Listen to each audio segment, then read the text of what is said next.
You're walking down the aisle, tossing a pack of batteries, some off-brand ibuprofen, and a plastic spatula into your cart because, hey, it's only $1.25, right? You think you're winning the inflation game. But as someone who spent years behind that register, stocking those exact shelves and seeing the behind-the-scenes manifests, I'm here to tell you that some of those deals are actually costing you double in the long run. Or worse, they're flat out unsafe.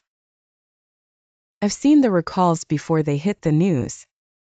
I've handled the returns from frustrated parents whose kids' toys snapped in 5 minutes. And after a decade in the retail trenches, I've realized there's a science to what Dollar Tree gets right and a massive red flag over what they get dangerously wrong. We're not talking about being a snob here.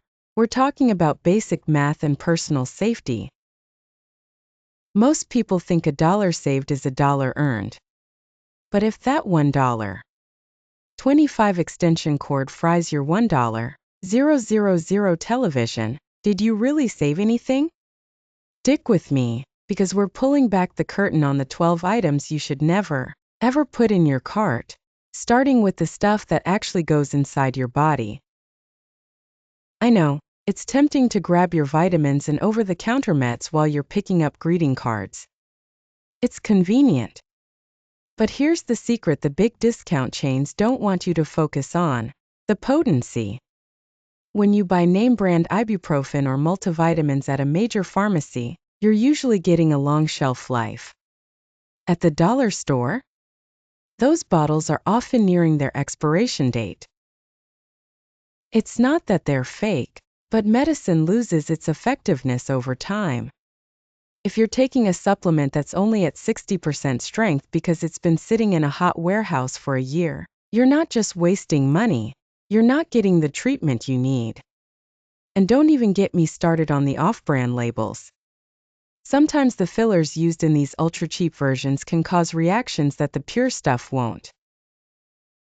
Now, you might be asking, what about the household stuff? Surely a trash bag is just a trash bag? Actually, that's where they really get you. It's called shrinkflation, but with a dollar store twist. You see a box of name-brand bags and think you're getting the same deal as the grocery store. But if you look at the count, you're often paying way more per bag. You're essentially paying a premium for a smaller package. It's a psychological trick. The low entry price masks the terrible value. But it gets worse when we move into the kitchen. If you've ever bought those colorful plastic spatulas or slotted spoons, you might want to toss them out after hearing this. Many of these ultra-cheap black plastics are sourced from recycled electronic waste. That sounds green, until you realize that means they can contain flame retardants and heavy metals like lead or cadmium.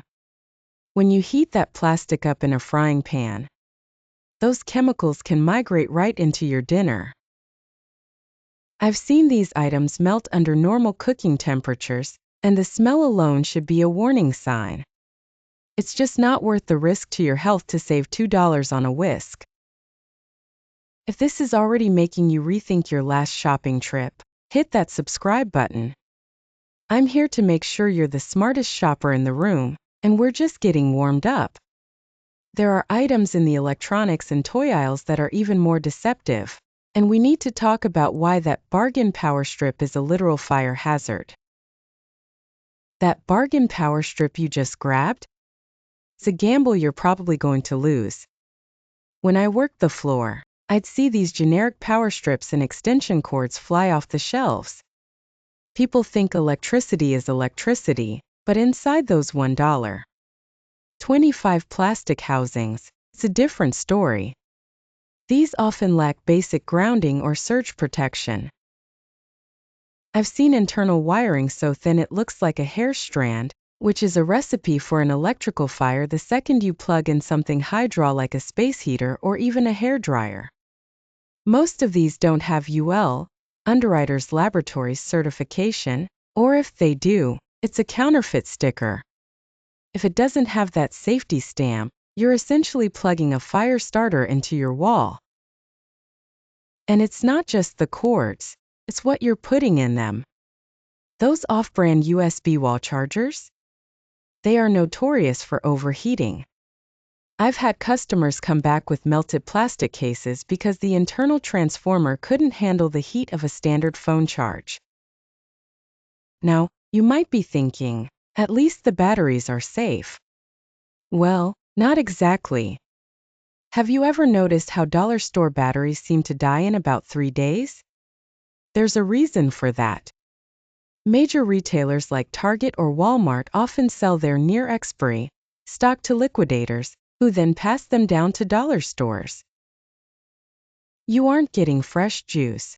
You're getting the leftovers that have been sitting in a warehouse for 3 years. Plus, many are still made with carbon zinc instead of alkaline. They leak way more easily, and trust me, saving a buck isn't worth ruining your $60 TV remote with battery acid. But it gets even more serious when we walk over to the toy aisle. This is where the ex-employee in me really gets loud. We all want to treat our kids, but those ultra-cheap plastic toys are often a toxic minefield. Recent independent lab tests have found lead, phthalates, and even high levels of PVC in toys sold at major discount chains. Because these items are produced at such a low cost, the quality control is almost non-existent. You've got small parts that snap off and become choking hazards instantly, or paint that contains heavy metals. When a toddler puts that toy in their mouth, which they always do, they're not just playing, they're potentially ingesting neurotoxins. It's the same story in the beauty and skincare section. I've seen Baby Shark branded lotions and generic moisturizers pulled for containing formaldehyde-releasing preservatives. Think about that for a second. You're rubbing chemicals used for embalming onto your child's skin to save a few cents. Here's the thing. Many of these beauty products use filler ingredients to keep costs down. You'll see harsh alcohols and parabens that have been banned in Europe for years, yet they're sitting right there on the shelf next to the loofahs. If you're seeing a viral dupe for a $50 serum at the dollar store, check the ingredient list.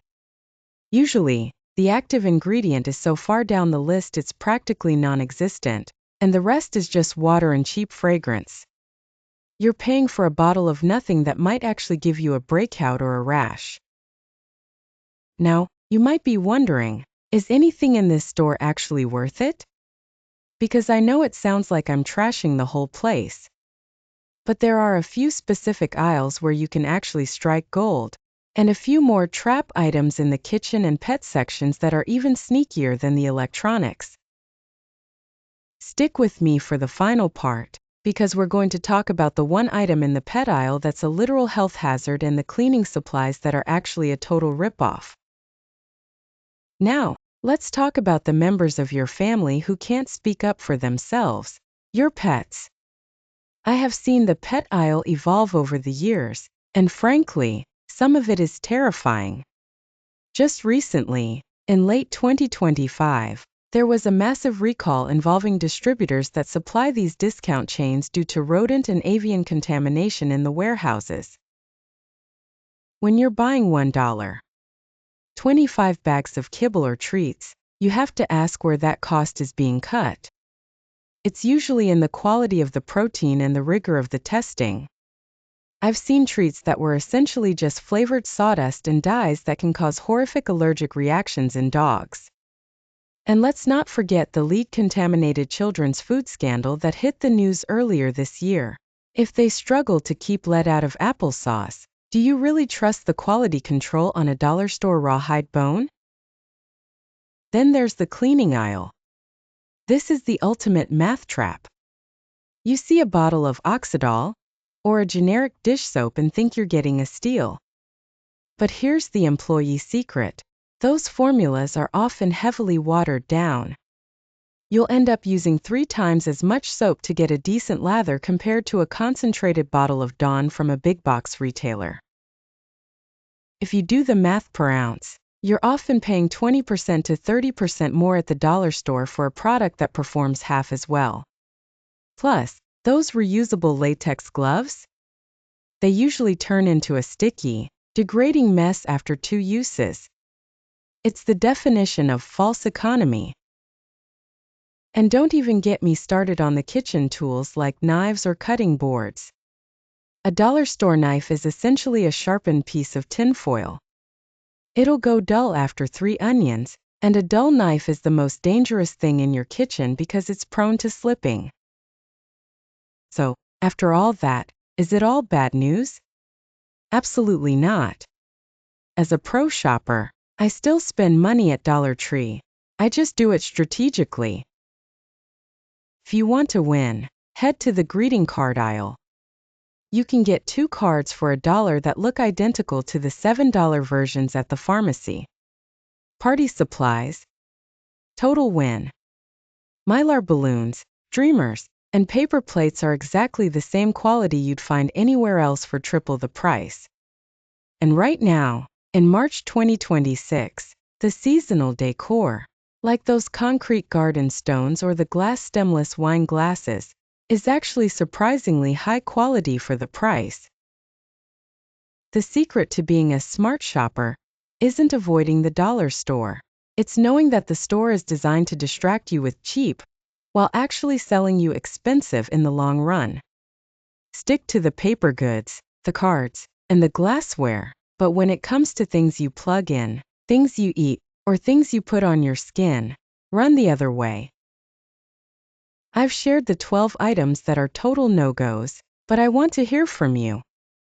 Have you ever had a dollar store bargain fail on you in a spectacular way? Drop your horror stories in the comments. I read every single one. And if you want to see my must-buy list for 2026 to balance out the warnings, let me know.